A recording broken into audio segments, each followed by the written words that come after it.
Welcome to Conversations with Toy, a blogcast tackling life one episode at a time. This is the time to air out life's craziest moments. This space is all about speaking about life's hang-ups and ways in which we can leave better than when we started. Topics are all about ways we can find space to be better in life, love, mental space, and health.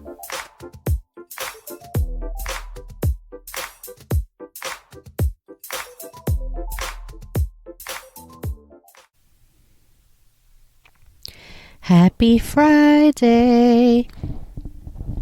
I'm not sure how you're feeling, but this has been the shortest, longest week in a long little while. Every week is long for me. However, this short, long week is just another level. If this is your first time here at Conversations with Toy, welcome to this amazing space. Every time that you come, I hope that you find something that you can apply back to your life. Have a little fun, take a little break. And again, this is usually, and I say usually because what I deem to be a safe space may not be safe for you, but I always try to make this place and this space as safe as possible. We talk about a lot of different topics, whether that be self-care, mental health. We also talk about social media happenings. We talk about, talk a little bit about politics when things come up, and we talk about life in general. Again, my name is Toy of Toy Conversations with Toy. I am a podcaster as you're here in this space, but I'm also a blogger. And if you haven't done so, follow me on the blog at www.toytime.org. Follow me there. We do blogs about 3 to 4 times a week, and we just have a really good time. I think that makes me different from a lot of bloggers is that, again, I focus on talking about the entire life, not just the good parts, not the Instagrammable parts, but all parts. So sometimes in life, we don't always get those big filtered, lifestyles. We don't always have those great cookie cutter lives where one thing fits. So in this space, we talk about it all. So I'm glad that you're here. And if you like what you're listening to, please don't forget to share the podcast as well as rate the podcast. I love reading your comments. And I just love this whole atmosphere. So let's get started so we can talk about how this week went, talk about what happened from the time we left off last week to this week, because there's been a couple of things that have gone back down and we're looking forward to for the weekend. So let's talk about one of the biggest things that took place this week. Obviously, it's on everybody's mind, everybody's conversation, whether good or bad, whether in agreement or disagreement, whether in love or hate or dislike, whatever word you choose. We now have a new president. And with that, the inauguration just took place this week. We also were given the first woman vice president, the first Black woman vice president, and the first Asian American vice president. And I know that everybody has their opinions and I respect them, but respectfully, I have to say, as a Black woman and a mother of 2 beautiful little girls, it's such an amazing thing when you tell your kids, like, oh, you can be anything. And then you realize, like, they really can be anything.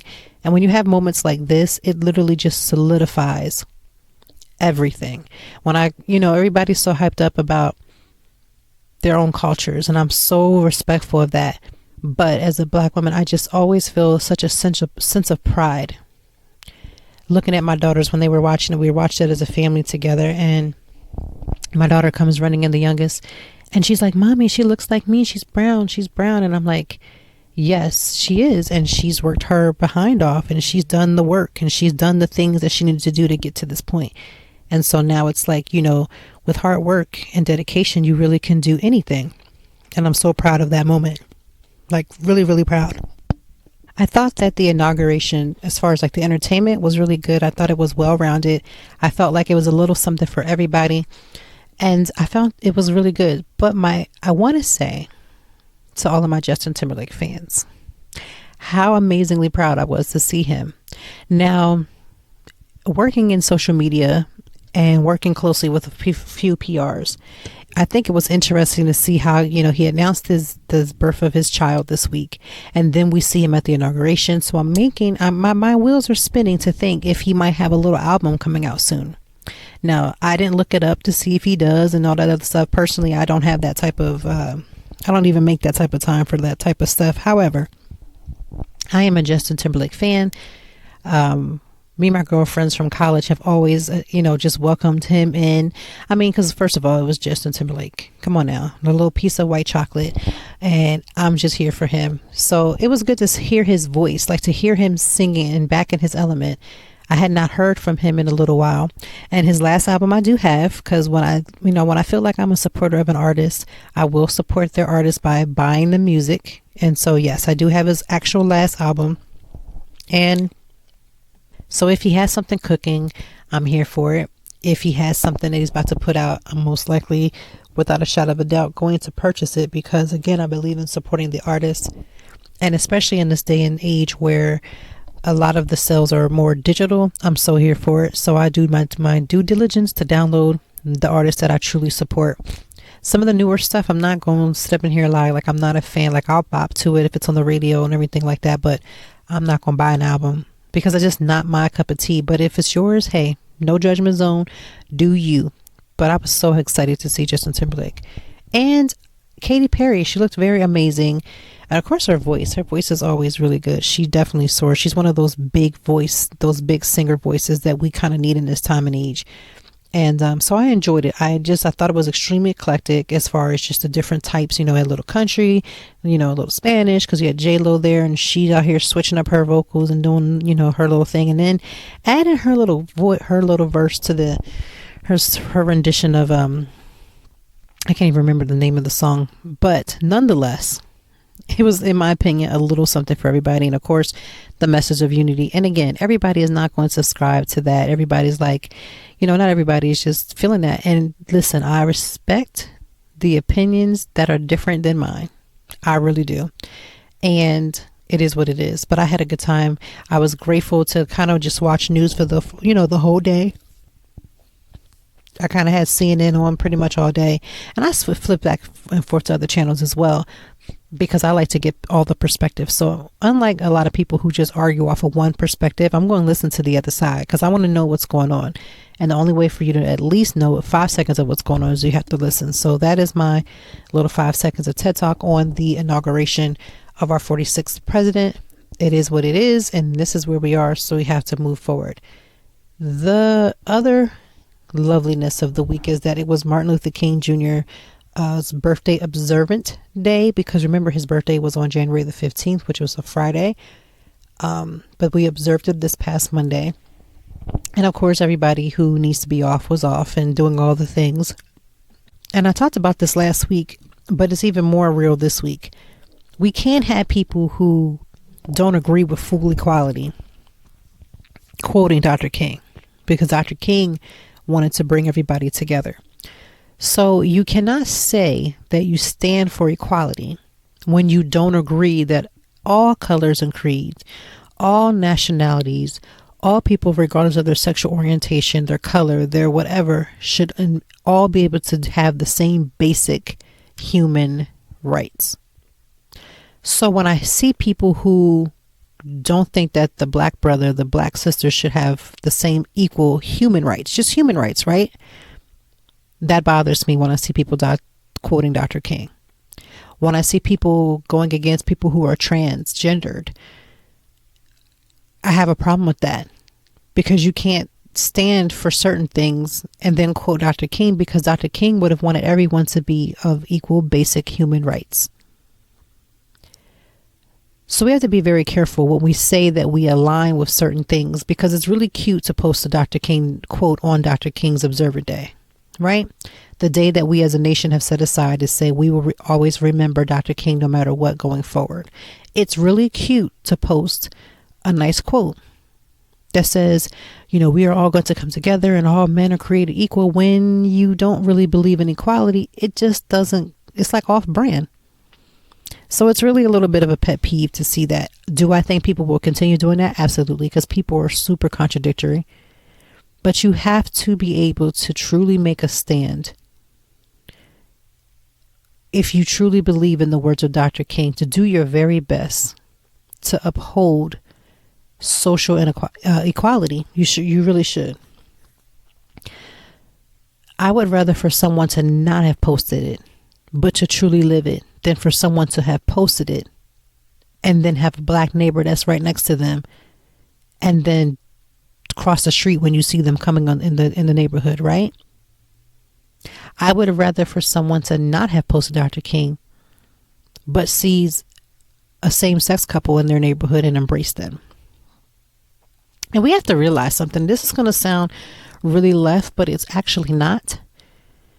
What someone else does in their homes with whomever they choose to do it in their homes is what's called their business, right? Their right. What somebody else eats does not make me fat. So I cannot be worried about what somebody else is doing. And so I don't get it and take myself out of myself to be disrespectful towards people because I don't agree with their lifestyle. I don't agree with what they've decided to change about them. Because that's none of my concern. That's none of my business. We're still talking about human people who deserve to be treated with just decency and respect. Not respect according to if I find value in your life.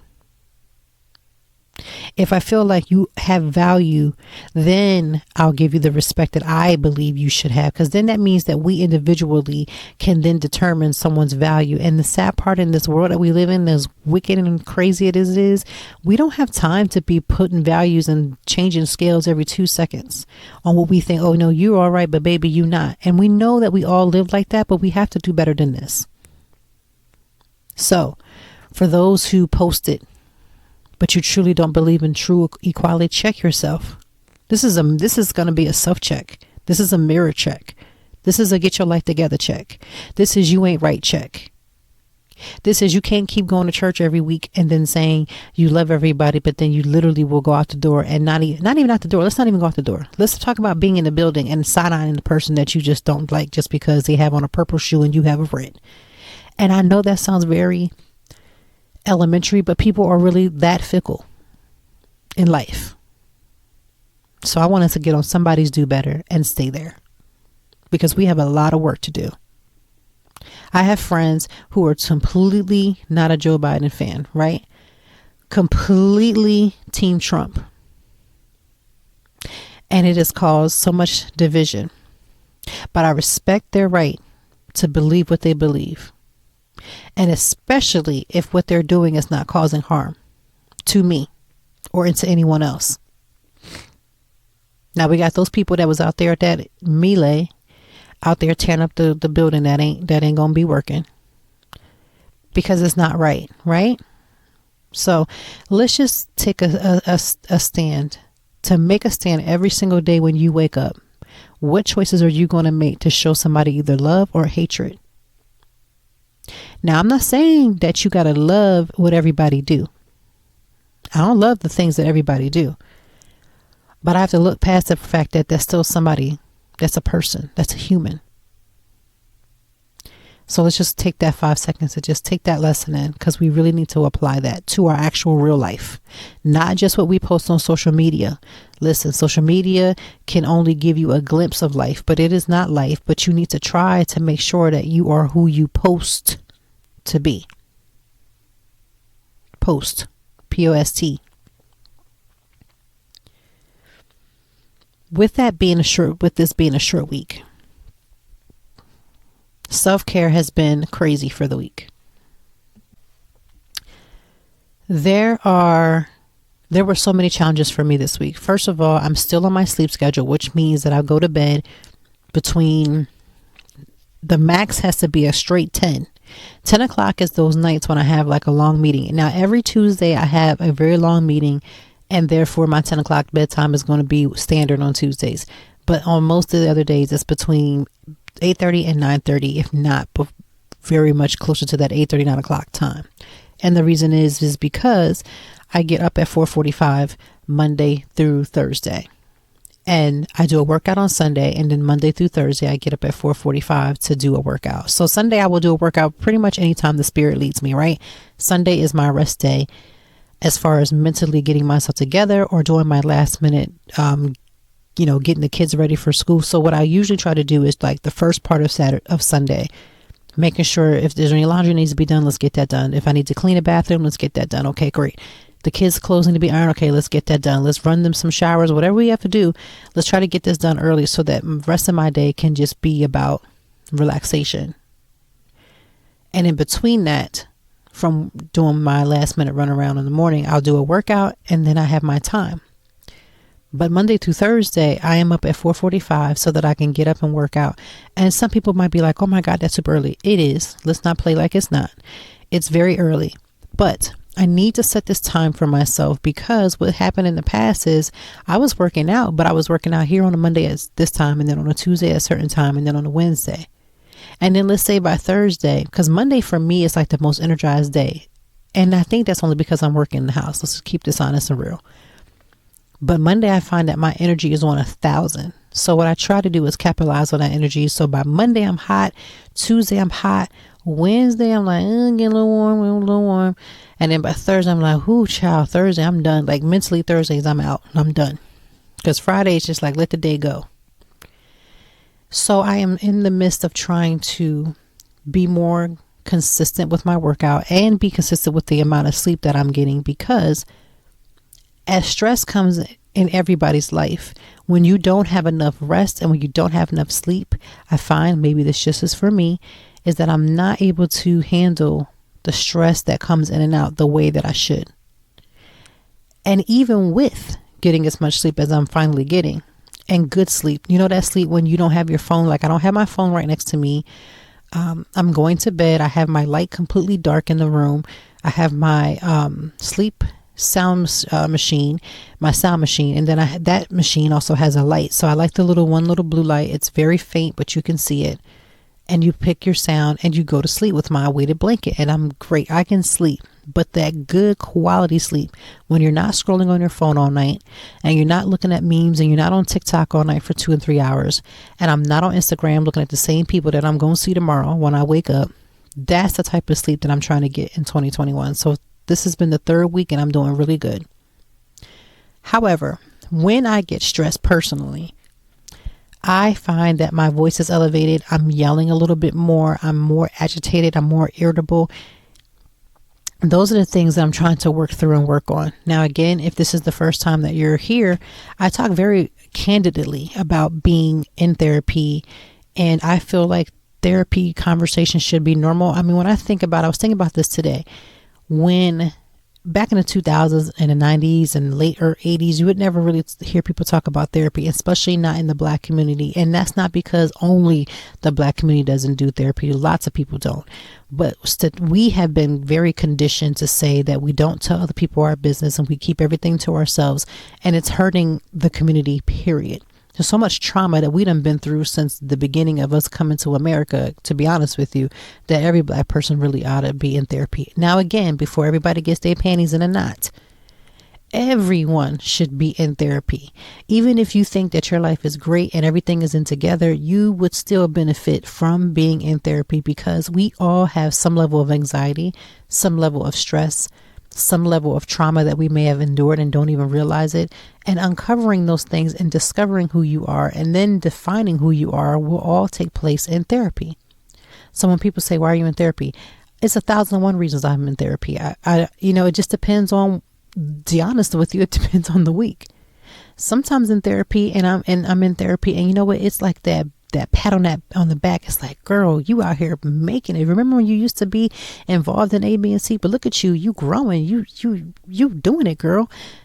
Therapy is like that for me sometimes, right? You go in there and you be like, yes, look at me killing it in the game, handling it, taking care of my business, taking care of my family, taking care of myself. Yes, girl, you doing it. Then there's those other times when you're super stressed, right? Just with their daily life. And you're in therapy like, Lord Jesus, one more time. Thank God therapy is today.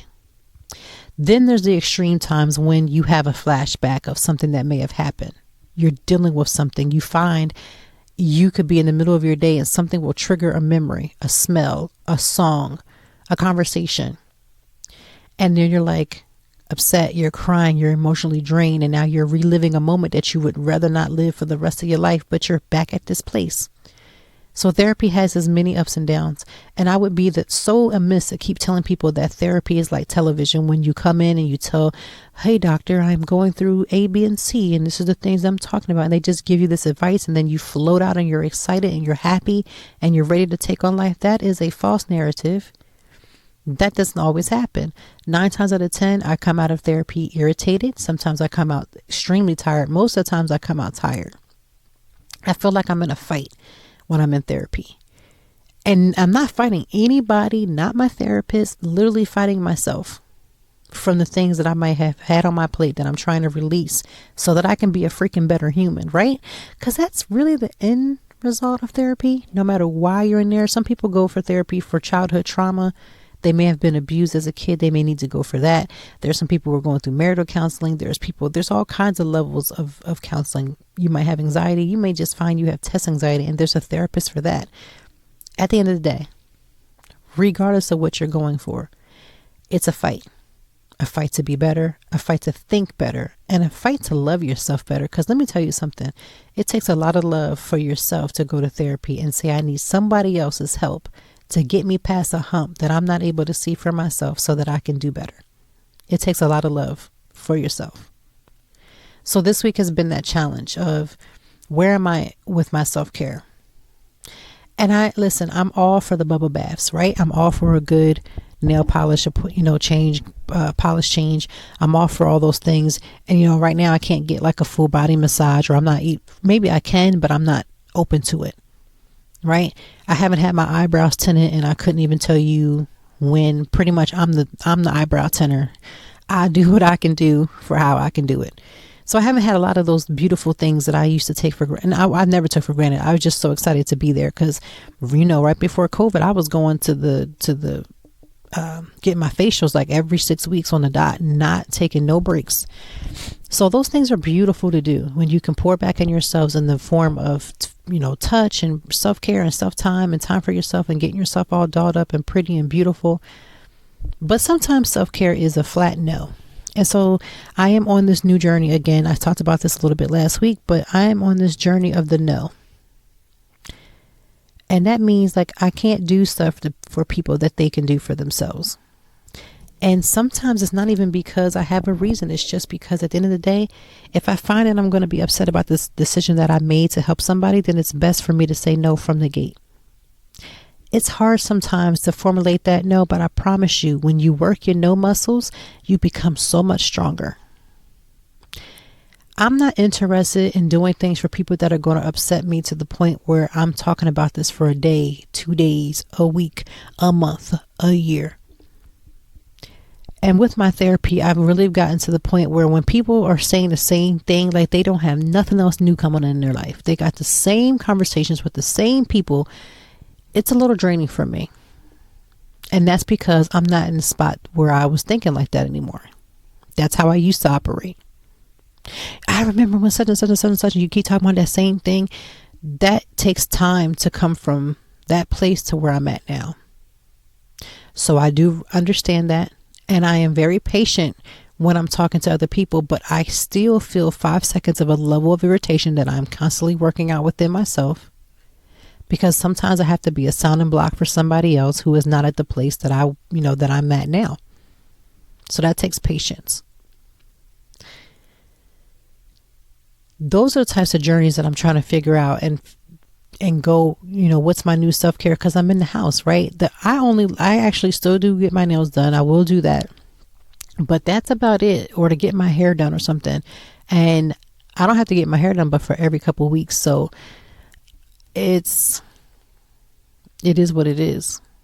And so now that we're in our home, we're around my family, we're with the kids, we're having date night in the house. Like there's been a couple times we've gone out places here and there as we have felt comfortable and safe with our mask on all the time as it is. But for the most part, we're in our house.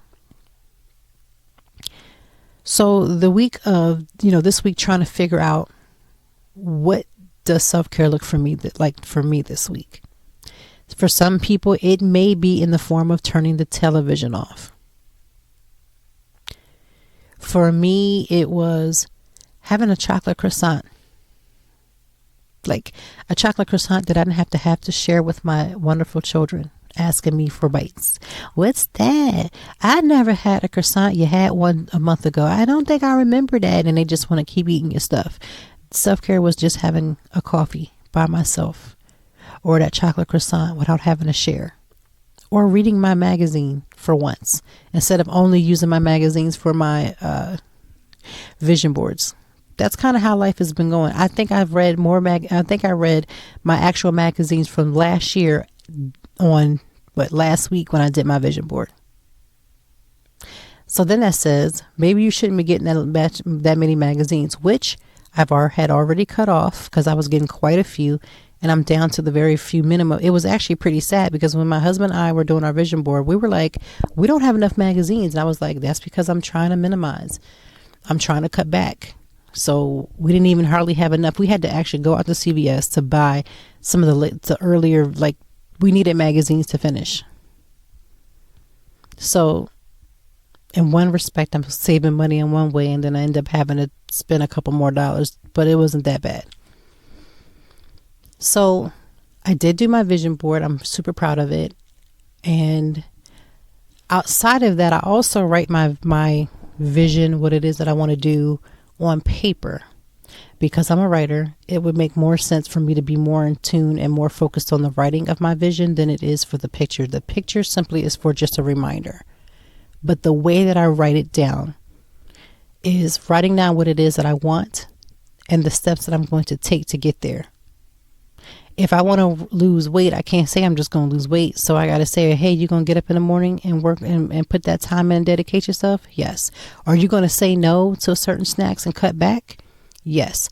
Also, I have been cutting down on my caffeine and my alcohol intake these last couple of weeks. Naturally, it just came naturally. Please don't ask me where it came from. No, I'm not on a dry January. I have no idea, but it came and I was here for it. So I had coffee one day this week. One. And I'll have it over the weekend. Usually Saturdays and Sunday mornings is when I have my coffee. But before I was having it like every exact morning. Oh, I need my coffee for fuel so I can get up. I love the smell of coffee and I love the taste of coffee. I truly do. But I've been cutting back. And everyone should know by now how much I love my wine. But I've been cutting back. I had a glass. I didn't even have a glass the night of the inauguration. I did have one with my husband because he's an accountant. Well, he's not an accountant. Well, he is, but he is the financial director of the organization that he's with. And he got through an audit, so I had a glass with him. And I had a 2-ounce glass. Listen, I don't think I ever poured a 2-ounce glass, but I poured a 2-ounce glass because I was like, listen, I'm here to celebrate this win, but it doesn't have to be me having a full, 6 to 9 ounces of wine. It's just a simple, hey, congratulations. Let's have this little cluck of wine. As my grandmother would say, she calls it a cluck of wine. And so let's keep it pressing. That's what I did. So I was able to enjoy it. I was able to celebrate him because he and I had been on this for the last couple of years, 3-4 years. We have been made this pact that we will celebrate the small wins as much as the big wins. And really, to be honest with you, that also keeps our relationship extremely fresh. I'm talking about anything. Like he did his audit, we celebrate that. If it's, whatever it may be, we celebrate that. So I have been enjoying this whole finding something to look forward to. Now, for those who follow me on my personal Facebook page, I used to post the days, the national days, and I think I might get back into that. But I think I have so many that I've done that I can actually just repost it from the memories. But we'll see. I have to compare to see how they match up. But even when I don't post that, I still do post them in some way. And a lot of people don't realize why I started posting that. It wasn't about giving people the national day so everybody else can be like, ooh, it's National Hug Day, which that's what it was yesterday, National Hug Day. But it was more or less because I used to be extremely like a complaining person and a person who was just filled with complete negativity. So for me to have something and just to look forward to and have that happiness, that joy that we sometimes, again, we tend to forget. I love celebrating national days. Now today, Friday, January the 22nd, is Celebration of Life Day. I find that to be hilarious. And it's National Blonde Brownie Day. So Blonde Brownie Day is that brownie is kind of like it's like light skin, dark skin. It's pretty good. I actually have not had one in quite a long time, but it is National Celebration of Life. And honestly, it's probably the perfect thing because, again, I find some way to celebrate that. But that was my way of finding something. And again, there's days when there's like the weirdest things that's to celebrate, like the weirdest national days. There's a national day for everything.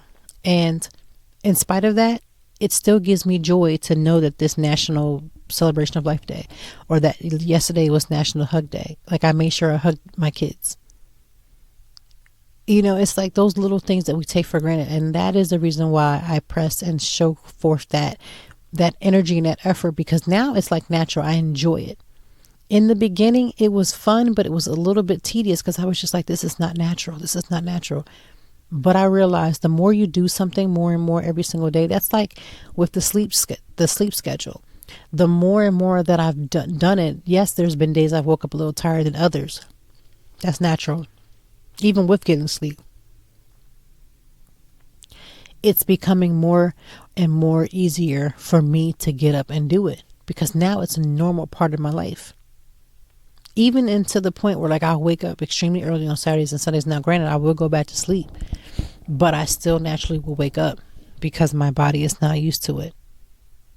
So all of these things together is a form of taking care of myself, taking care of my needs physically, taking care of my mind, taking care of my spirit.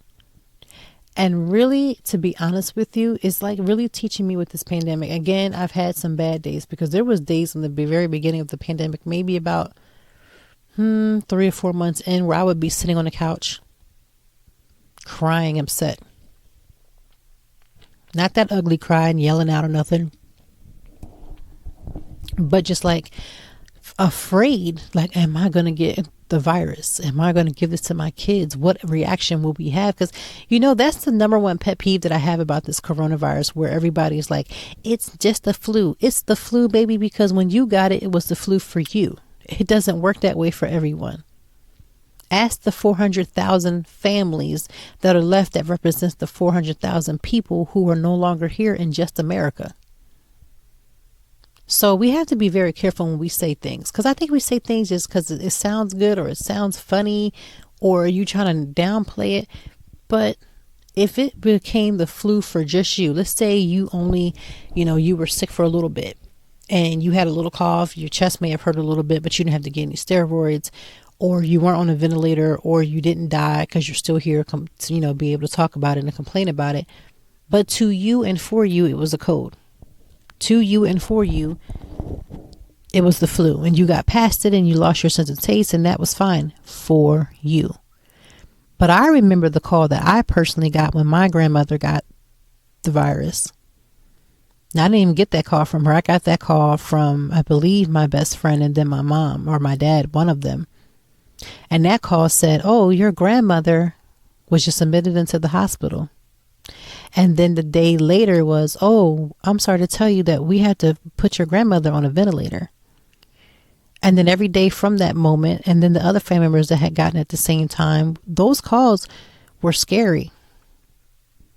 Because regardless of what my thought process around the individuals were, at the end of the day, these are people that I know for real that are going through this. So when I hear that, I just have to remind people, just like when you get pregnant, right? And you have a baby and your situation was great and it was glorious and it was the best thing since sliced bread. Mine was not. And in the same breath, just because mine was horrendous doesn't mean that somebody else's will. So we just have to be mindful that we have personal experiences with different things and it just becomes a different outcome. It's like we get a little carried away when we say things because it's this whole downplaying, or it's supposed to be a joke, or it's just like a funny thing to say, but there are real life lives that have been touched in the wrong way behind this virus. people who have died, couples who have been married forever and a day and they die minutes between each other or days between each other. It's leaving children without families, without their parents, to be raised by someone else. We really have to just watch our mouths and watch how we talk and how we move. And this is going to bring me to my next topic about talking. I think in my 20s and my 30s, I was really like, when I would hear people talk about, I'm the friend that keeps it real. Listen, you can keep it real toxic, to be honest with you. And I think, again, because I'm no longer in the mindset of how I was in my 20s and in my early 30s, we accept certain things by people because of the convenience of the relationship or however, but I'm not in a position to hear people talk about keeping it real. Because I find that when we use the excuse that we're keeping it real, especially when we're talking to people, we're like, we're friends. We should be able to tell each other anything. You should be able to have conversations about anything. Conversations meaning of even flow between two people. But even in these even flow of two people, a lot of times it's not really as even when you say things because you're keeping it real, and keeping it real goes wrong. And you're saying things that are belittling, and you're saying things that are just wrong, and you say things and don't even realize that it hurts people. Like I could think of this millions of times in my 20s where people would say things, and because of the relationship, I just didn't say anything. But then if I go home and I talk to my husband about it and I'm irritated by it, or I'm upset about it, or I'm crying about it, or I'm of any type of emotion, then I need to speak up and say, I'm sorry, that conversation, the way you're talking, the way you're delivering that's not for me. Now, there's a difference between talking to someone and giving them a hard truth, right?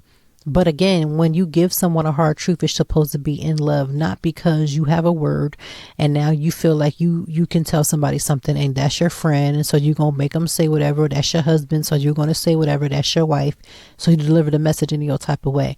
The message and the delivery both matter together. That's why people can affect change even when it's a hard information, even when it's bad news, when you come from a place of love and you come with honesty. Sometimes we come with a lot more honesty that's borderline factual, but you've been waiting to tell somebody something like that for a long time. So your motives are not right. The way that people, I guess, and I don't want to say I guess, because sometimes when we say I guess or whatever, it's really just to downplay the situation. So let me not. The same levels of conversations that people thought that they were having with me in the 20s and early 30s, I can assure you, can't happen now. And I know it's like the whole closer to get to 40 thing, but to be honest with you, it's just because I've changed and I've grown in addition to getting older. And I'm not interested in the keeping a real conversation. Because I'm going to, I'm at a place where I'm going to be like, listen, I know that served us in our relationship when we were in our 20s, but that can't work now. Because that's where I am. And I know people have a right to say, well, this is who I am, and take it and leave it. I'm going to leave it. I'm going to leave it right there. I'm going to leave it right there. Because even if somebody came to me and countered and say, well, you feel the way you feel and I feel the way I feel, and we just going to have to be at a standstill, because at the end of the day, I'm going to protect me. I'm not about to sit on my therapist's Zoom call, because since we on Zoom at this point, I'm not about to waste my therapy time when I can just literally reset myself right then and there and stop somebody from this type of raggedy conversations. People just don't even realize how toxic that their word choice is. I had a friend who said something, I don't think they said it to my kid, but said it in reference to my kid. And I had to be like, wait a minute, you don't even know the history of what's going on. Now, they apologized. Of course, they didn't mean any malicious intent, but it's the delivery of how you say things. It's not no longer about what you're saying as much as the delivery. So we can't say raggedy stuff to people. And because we feel like we've been in a relationship with people, that's why husbands and wives have to be very careful how we say things, because sometimes it's not what you're saying, it's the delivery and how you're saying it. If I come to my husband in a raggedy tone, I can't get mad when his tone matches the same tone that I'm dishing out. Not to say that he should be doing that, but that's human nature.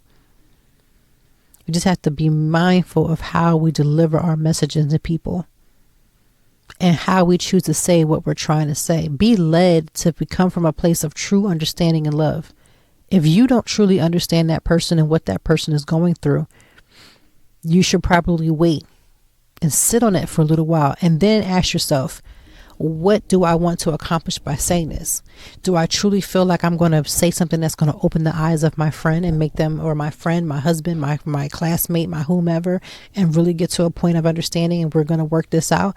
Or if I say what I'm saying right now, instead of waiting, because it's not that you can't say it, you may need to say it at a later time. You may need to sit in that and figure out where you fit in at.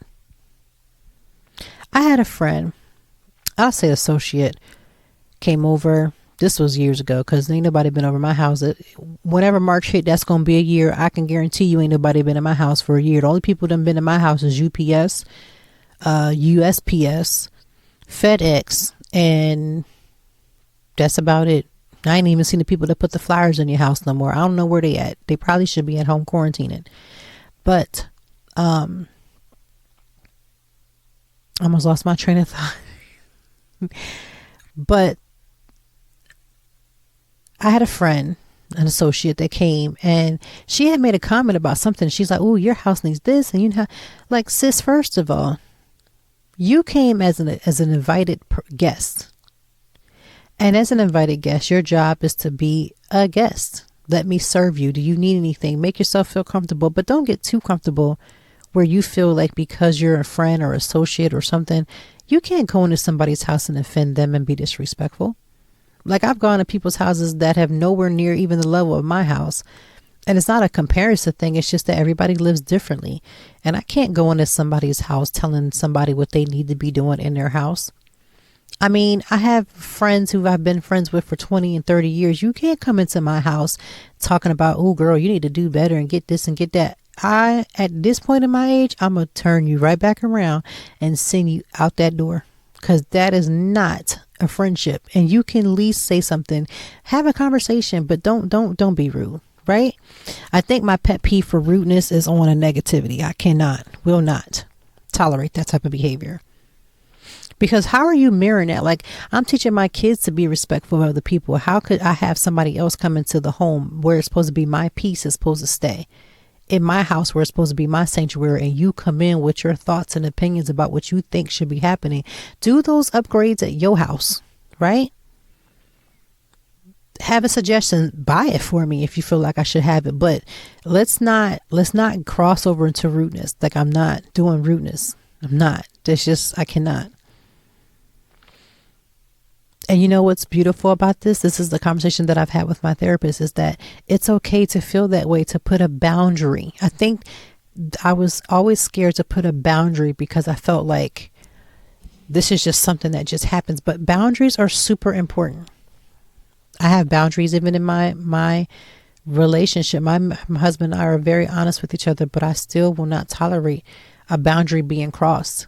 If I'm saying to you that something doesn't feel right, it doesn't make me feel safe, it doesn't make me feel honored, and for someone to cross that boundary, it's not okay. And there's no one greater than my husband as far as relationship. Like, that's my ultimate relationship outside of the one that I have with God and the one I have with myself. So if I won't let my husband disrespect me, there's not a parent, like, I love my parents, but there will be no level of disrespect to the level where I'm going to put myself out to where I'm hurt, or I just can't allow that type of behavior. And that's not a flex. You know, it's whole soft flex, hard flex, flex. It's not a flex. It's the truth, because there should be boundaries. And one thing about my parents is that I'm able to respectfully just disagree. And I have to say, as a grown adult, I would have to say that this notion of disagreement is disrespect. I think I've said that to my parents enough that they are truly understanding of that. That just because I disagree with you doesn't mean I disrespect you. I just don't agree. Right? And so as long as my message is clear, and again, even with me, checking my tone when you talk to someone, but then also not making anybody run over you. I think it's very important. You have to have boundaries. And that's one thing that I'm learning in therapy. Like, you got to put people in their place. You have to back people off you. But see, my mom, she was good about talking like that. Like, you have to back people off of you. And that's true. And so that's where I'm at with my flow of the week. That is where I'm at with my self-care of trying to, again, no is a beautiful and powerful small letter word, but those no muscles, they make you super strong. And so I'm at a no. No, I can't do that for you. You're capable. You have a phone. You can do that. Look it up. There you go. Excuse me. You can handle that. So go ahead and do that. No, I can't go there. I'm not interested. I'm not leaving my house for A, B, and C. I'm staying right here. I can't do that. No to my kids is easy because they ask for everything. But just saying no to people and not having people pull on you, and especially for me, because my schedule is so whatever I choose to make it now, it's really being very clear that, listen, at a certain time, a certain hour, at a certain time of day, I have to have so many things completed. That is my personal responsibility. And so no, I can't stop what I'm doing to do something that I know won't honor me if I'm going to be upset about it. And that's another thing. It's like when you give people and you let people borrow money, you shouldn't give more than you're willing to lose. It's the same principle. If I know that I'm going to lose my ability to be happy about the situation, if I'm going to be unhappy, and I just believe that you should give something from your heart, and it should be something that flows extremely easy. There are some friends that could call me and I would never hesitate to stand up for them and do whatever I had to do for them. But if I found myself in a situation where I felt like I was upset about something, it didn't honor me, it made me feel a certain way, those become a no. Even on the smallest of things, even on the biggest of things. You know how you just have those nights where you plan in your mind, like, I'm going to sit here, I'm going to relax, like before life was open. And you had this, like, I'm going to relax. And then somebody call you like, oh, let's go do something. But in your heart, you don't really want to do it. I'm not going to do it. Because I don't feel like my friendship to be tested, that if every time you call me, I'm supposed to stop what I'm doing and then come to you every single time, especially when there may be times when I'm like, listen, I need a timeout. I need a break. I got to take care of myself. I'm not mentally able to do that. I'm sorry. I'm not emotionally ready to handle that. So I have to decline. Like, we have to get to the point where we do for others, right? We do for others as much as we possibly can. We take care of people around us and in our communities. We take care of our families. We take care of our children. We take care of whatever our responsibilities and titles are. But the one place that we have to take care of is ourselves too. Like, I can't be at everything. I have to say no. I'm going to have to decline. I've declined. Listen, I'm so sick of Zoom, but if I have to decline Zoom stuff, even if it's like, oh, it's like, this is something that's planned. I'm not showing up if I'm not in it. I don't want to be on a Zoom for 2 hours. That's just not my thing. I don't find any love in that. I'm already watching my children, they get to physically see their teacher teaching the rest of the class, but I'm already enough seeing that. I'm already taking enough Zoom and Google Meets and every other level of meets. I'm not interested in doing that outside of the responsibility. Sometimes I'm just like, no, I'm good. Somebody asked me, did you watch a show? No, you know what? I decided to go to sleep. I've recorded it. I'll watch it later. Like, I'm just putting in checks and balances in places that I truly need it. And people say that sounds selfish, but self-care is selfish. Sometimes you do have to be a little selfish. You have to be able to say, I'm sorry, I'm putting me first. It's amazing how we take a flight, which I have not taken flights in so long. I have so many flight credits. It's not even funny. And I pray to Jesus that I can actually use them before they expire. But I'm not interested in being on a plane and it goes down and I'm putting on your mask but not doing mine, because they tell you straight from the gate, put your mask on first. You are no help to nobody else if you don't take care of yourself. So self-care has to be a little selfish. Saying no has to come from a place of protection. Sometimes it's just for straight protection. I want to protect myself from having to blow up at my own self and be mad that I gave in to somebody and something that I didn't want to do. So take those selfish moments in this upcoming weekend. Take those selfish moments in this upcoming week. Please don't just do self-care on Sunday. Now, I might dig deeper into like a facial. Like I have so many facials that I do, but these home facials is getting straight because that's about all I can get to until I get comfortable going to my, getting a facial in real life outside of my house. But dig deeper into what self-care means for you. One time my kid's computer went out and I'm like, listen, self-care is let me put you on my phone so you can go on about your life so I can go on about my life. Self-care is, you know what? I need to take a nap. I took a nap for the longest, for like maybe a little bit under like an hour. You couldn't tell me nothing. This was like last weekend. And I was like, you know what? I need to do more of this. Let me stay in bed. My husband did an amazing job because my friends know that I cook breakfast, big breakfasts on Saturdays and Sundays. And then if there's like a holiday, I'll do it during the week too. But last Sunday, I didn't cook anything. My husband got up and cooked. He got up and got the kids together. Just staying in bed and listening to a podcast that I needed to listen to for myself. Not of myself, but for myself. Laying in bed without really scrolling, just listening to the quiet and my cat laying next to me, whatever he was doing was joy, pure joy. And I want to have more moments like that. My husband, I can't remember what he did for his self-care. Like there was something he wanted to do and he just said how great he felt. I want him to have more moments like that. We all need to be rejuvenated. We all need to feel good about ourselves, especially when whatever we're doing is causing absolutely no harm to anyone else, not even ourselves. So I'm here for that. More of those moments. So as we progress, it is the weekend time. I am going to have a glass of wine today because that's what I do every Friday. I have plenty of wine thanks to Winks. Thanks to my friend. I have so much wine. I'm excited about it. I love wine. And so, yeah, I don't really have as many glasses anymore. But when I do, I'm going to have them. I'm going to have my mimosa this weekend.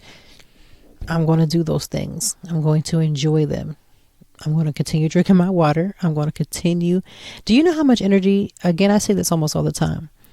When you truly are drinking your water and you truly are minding your business, and you truly are taking care of yourself, you really don't have time to just delve too much into other people's affairs. Like, I'll catch something on the shade room. It's like, whatever, 2-second read and keep it pushing. But to put energy in stock, you don't really have that much energy. Like, to do all the things you need to do for just yourself for basic survival, you have your hands already full. Add any other level of responsibility or title to that, and you really have got your plate is overflowing, or your cup is overflowing. And that's why you have to refill it up all the time. You really do. It's not a cliche. It's true. Refill your own cup. That way you can be a blessing to somebody else. Weekend, what do I have in store for the weekend? I am going to probably do a facial. I got a new product that was sent to me and I want to try it out. And I always try out every product. So again, if you're following me on the blog, you will see there's a lot of products that are being sent to me and I love it. Any PRs listening, send them my way. Send me an email, toytimeblog, TOITIME blog @gmail.com. I will look at it and I love products. I love receiving them and I use them. So I usually test them out. A lot of companies will want you to just kind of like give it. That's not me. I've always negotiated to give me a certain amount, a lot of time to be able to try out a product because I believe in being extremely transparent. And if something doesn't work, I will work and talk to that company prior to get it right before I then say, this is my stamp of, I think this will work, or this is working. This is the good. This is the bad. I am very particular about that. So I will be doing and testing out a facial. And I think it's like I don't want to say a mud mask. It's supposed to be a little creamier than that, but we'll see how this goes. So you'll see, because I'll post about it very soon once I get tried out a couple times. So that's what I'm going to be doing this weekend. I don't have any like nail appointments or anything like that. I went to that last week. So on these types of weekends, I'm going to start incorporating Saturday into my yoga into my Saturday. Cook, of course, the breakfast and brunch. And I'm going to take some online courses. I love taking some courses that I feel will be beneficial to my business. So I'm taking some free courses this weekend. I look forward to that so that I can apply them to the brand, right? Because the whole point of it is to grow. So that's what I'll be doing this weekend. And other than that, and just enjoying my kids and making sure that none of them, get sick, none of them gets harmed or anything like that. And maybe have a little bit of time with my husband this weekend. That's what I'm looking forward to. Next week, I have a very full week. Lots of meetings, lots of appointments. So that's what's happening next week. So this weekend is a relaxation and get prepared for the crazy weekend or the crazy week that I will have all next week. And I'll talk about it. And if you want, again, I'm not saying if you want, but today's Friday check-in, we'll talk a little bit about what we talked about, but a little bit more in detail. And if you want to read about how my husband, he didn't sabotage my sleep schedule, but he threw it off a little bit. Like, I actually got into bed like I was supposed to and was ready for sleep, but I couldn't go to bed. Like, you just have to catch up on the blog. Again, toytime.org is where you want to find that. To find out what he actually did that almost derailed or irritated my sleeping schedule. And other than that, I wish you well. I wish you have an amazing week. I hope you put yourself first this weekend and every day. I hope that you have a weekend of rejuvenation. And if you drink wine or if you like a cocktail, when you sip, just take one little sip and think of me, because I'm going to have my most amazing cup I can think of today for my wine. And I'm going to have a great time of relaxation and reshifting the mindset. I will talk with you next week. Oh, next week. Let's talk about next week. Next Friday, the blog is going to be dedicated to my 10 years here in Philadelphia. And the podcast will be talking about my 10-year journey here in Philadelphia. 10 years. Listen, I didn't think I was going to make it 2 months. Straight up, no lie. But I'm not going to talk about it now. We'll talk about it next week. I can't wait for you to hear it. It's going to be funny. It's going to be serious. It's going to have its points. I learned a lot in these last 10 years. And I can't even believe it's actually been 10 years. But I moved here with the almost 2-year-old. So it's been 10 years here in Philadelphia. And my husband has some amazing plans. We're celebrating, because again, we do all of our celebrations. But I can't wait.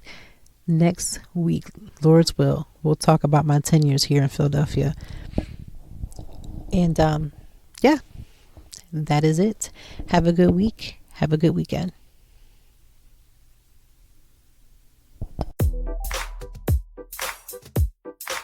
Thank you as always for joining me, and I know that even in the deepest or joyful conversations that there's something we can learn and apply. Until next time, I hope that you are doing better. If not, we will be back to talk some more and handle it. Peace to you and yours. Stay grounded.